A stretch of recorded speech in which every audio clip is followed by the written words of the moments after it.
Okay, now here's the fun part. We'll do a little discourse, a little talk about Shea versus Jokic, the MVP discussion. We're halfway through the year, and I want to give my side to this story and see how this goes, right? So the reason I can see, I will start by saying I can see both players with the case, 100%. I see both players with the case. Shea was more predicted than Jokic was because past couple years has been Jokic, Giannis, and Embiid. Wow, he won. Embiid deserved that, by the way. He's averaging like 36 points for the most of the season. Crazy stuff. Shea, it was this year coming in, it was like Shea and Luka. Gonna be one of those guys, it's not gonna be anybody else. So Shea was like predicted. Just based on the fact that like he hasn't won yet. So obviously, it's going from Jokic, Giannis, and Embiid, guys who have won multiples, like Embiid has one, and the other guys have 2 and 3, right? To guys who have never won one. So you could see a little bit of voter fatigue just in that aspect, and myself included. I was like, hey, man, it's time for a change. I think that these guys are going to step up, and we'll see something different. But Luka has been hurt, unfortunately, so kind of Shea. And then Jokic has been playing amazing.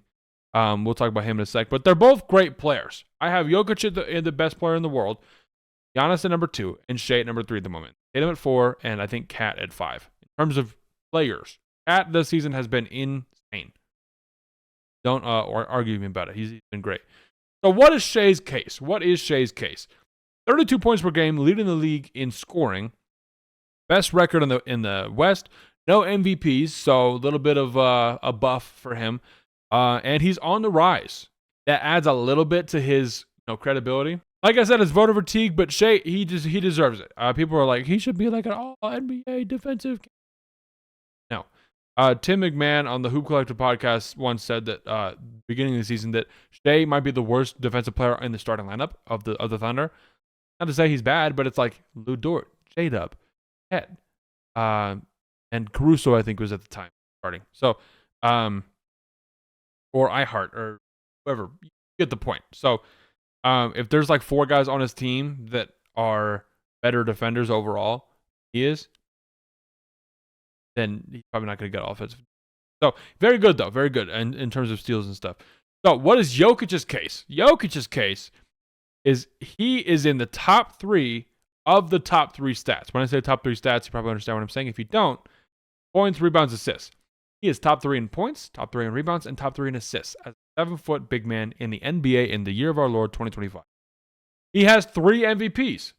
So his case is not a ton of people have 4 MVPs. Excuse me. He's carrying his team. If Jokic, if the Nuggets were like the 6th seed, we're not talking about this. We're talking about Shea. We're talking about he's gonna win it. Because it's like it's half individual, it's half team.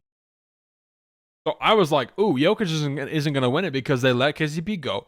Aaron Gordon's down for a little bit, and they picked up Russell Westbrook, and so right. And Jamal Murray hasn't been playing good. So it's just bad. But that is not the case. Jokic is averaging a triple-double for the first time in his career and has a really good shot to actually fulfill that with 30 points, a career high in points. Almost 14 rebounds. If he can get to 13.9, I think that's his either 13.8 or 13.6 is his career high. So if he can get anything above that, career high in rebounds, and his career high in assists is 9.8, and he's currently averaging 10.2. So he's averaging a triple-double across the board, which is also a career high across the board for a guy who's won 3 MVPs before. That is my whole bit.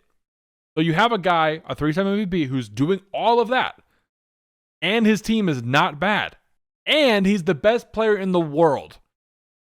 So I think Nikola Jokic runs away with this. And Shea, I've been saying this all year with the Thunder, the Grizzlies, the Rockets.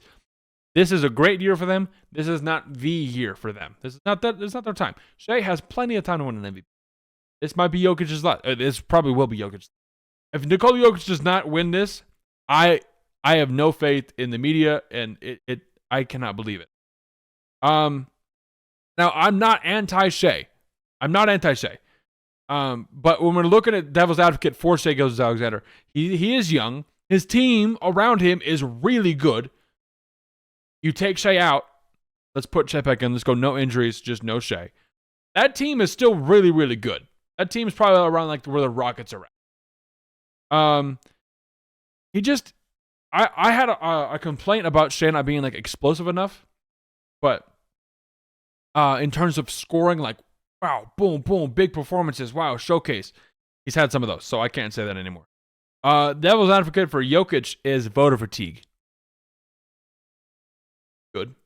Top 4 seed in the Western Conference. Top 4 seed in the West.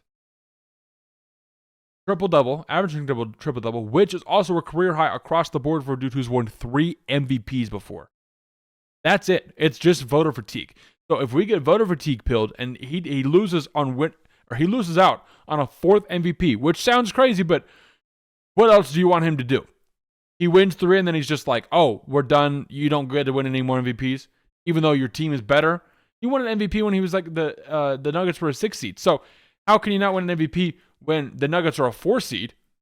He's playing better. He's still the best player in the world, 100%, and he's playing better.